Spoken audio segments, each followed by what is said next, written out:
Ayan ni Miss or ni Missing Bride, abay usap-usapan ngayon matapos i-post sa TikTok account ni RJ. But before that, if you haven't subscribed yet to my YouTube channel, please don't forget to like, share, and subscribe at i-hit mo na rin ang notification bell for more showbiz updates.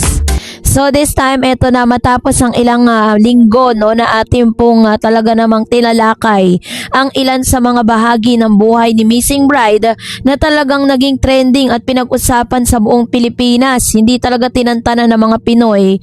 Ito pong storya ng Missing Bride kung saan ay talagang nagtulong-tulong din ang mga OFWs at ilan sa mga netizen na para po magbigay ng tinatawag na reward para dun sa makakakita dito po kay Missing Bride. And this time, may kanya-kanya pong version of the story kung paano siya natuntun at kung paano po talaga namang ano ang dinanas nito pong si Missing Bride patungkol sa pangyayaring ito. So to give you a preview, no, natuntun si Shera sa season Pangasinan noong December 29, ilang araw matapos siyang mawala simula December 10, 4 na araw bago ang petsa ng kasal niya sa Quezon City. Isang motorcycle rider na si Rodel de la Rosa ang unang nakasalubong niya habang naglalakad.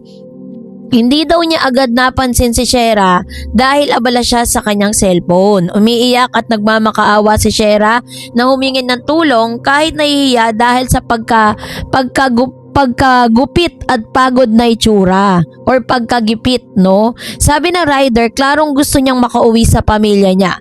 Nang malaman ng rider kung sino siya, ipinaliwanag ni Shera na nag-exit lang siya para bumili ng wedding shoes pero hindi na nakauwi.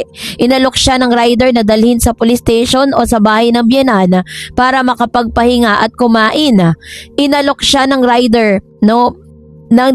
Nadalin siya sa police station pero mas pinili ni Shera ang huling option. Doon ay ginamit ni Shera ang cellphone ng rider para tawagan ang fiancé at pamilya niya.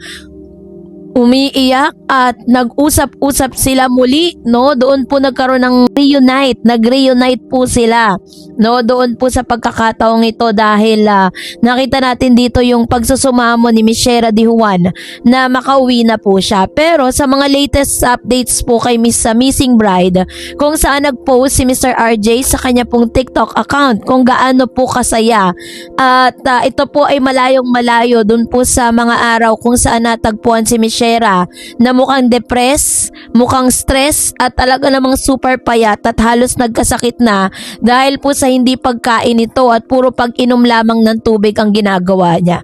And ito pong pangyayaring ito ay tinake ni Miss Shera bilang isang malaking malaking lesson para po sa kanya dahil hindi po talaga kumbaga parang hindi niya na sigurado uulitin to na umalis dahil nang walang kasama kasi nga may ganun tendency siya na parang nawawala siya sa sarili at tulad ng kinukwento niya po sa publiko na yun nga sumakay siya ng UB Express and then eventually, hindi niya na namalaya na wala na po siya at napunta na sa Pangasinan. So, base po sa report ng mga pulis, ay pansamantala po nilang isinasara ang kasong ito dahil wala daw di umano silang makitang konkretong ebidensya na nagpapatunay na meron ng abduction na naganap dito po kay Miss Shera de Juan.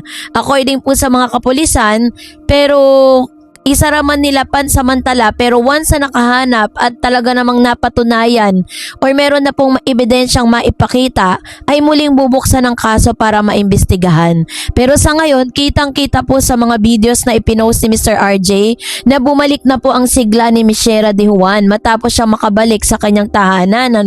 Talagang makikita mo na at home po siya sa piling ni RJ. Ito po yung isa sa mga masasabi natin na katotohanan na talagang mahal na mahal nila ang isa't isa. At the same time is wala talagang katotohanan yung mga kumakalat na balita na may kinalaman si RJ sa pagkawala nitong si Miss Shera. At the same time is talagang makikita rin naman natin na sobrang saya ni Miss Shera de Juan at sobrang desidido na rin po siya na ituloy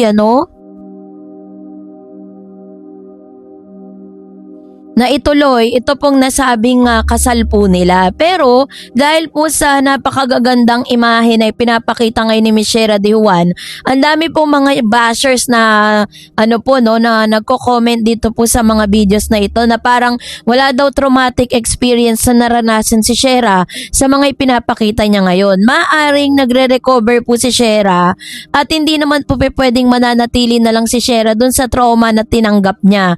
At nakita naman natin kung gaano po ka-supportive ang kanya pong fiancé na si RJ, at the same time kung gaano rin ka-supportive ang kanyang mga pamilya para po talagang makarecover ang kanilang mga anak. Sa punto po nito is wala naman po talagang normal na tao na gugustuhin na maranasan yung ganon katindi, 'di ba? So yan po yung mga ilan sa mga sinasabi kasi ng mga netizen na parang pinatutunayan lang daw dun sa mga videos na lumalabas ngayon with Mr. RJ sa kanyang TikTok account na parang wala nga daw pinagdaanan, na para daw umalis lang talaga siya, nagbakasyon, tapos nag-worry lang yung buong Pilipinas sa kanya, and then after that, nung nakalikom na ng pangkasal, siya ka bumalik. Pero base naman po sa narrative ng rider, kitang-kita naman niya yung naging itsura po ni Miss Shera De Juan.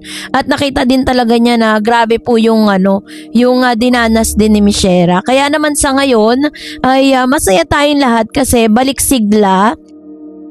At very supportive naman si Mr. RJ sa mga gusto ni Shera. Kitang-kita naman natin sa mga videos na yan na happy naman sila sa couple. And lahat po ng mga preparation na kanilang ginawa doon po sa kanilang kasal ay magagamit na po nila. Ngayon, ang tanong po na marami, nakabili ba si Shera ng kanyang wedding shoes? Syempre nakabili po yan dahil grabe, siguro naman sinamahan din siya ni RJ para dyan. Kaya naman happy rin tayong lahat, although wala pong dinidisclose na any information kung talagang binigay na yung reward nitong si Mr. Ryder na 150,000 na ipinangako ng pamilya ni Mr. RJ, na sinasabi ng maraming mga netizen na ito daw po ay pinag-ambag-ambaga ng mga OFW para lang po makalikom ng almost 150,000 para dun sa pangkasal. So yun po, sobrang invested po yung mga netizen dun po sa pangganap na yun kasi wala talagang mga confirmation or wala pong mga naglalabasang balita patungkol doon, kasi even yung mga kapulisan sinasabi nila na hands off sila doon dahil ang talagang nagbibigay ng reward ay yung family. So ibig sabihin yung family lang po makapag-confirm kung talagang naibigay nila yung reward na para doon po sa rider. Pero siguro po, siguro lang ito point of view, punto vista ko lang, baka mabait talaga yung rider dahil sa awa niya din dito kay Miss Shera ay hindi niya na rin kinuha yung reward na dapat ay ibibigay sa kanya.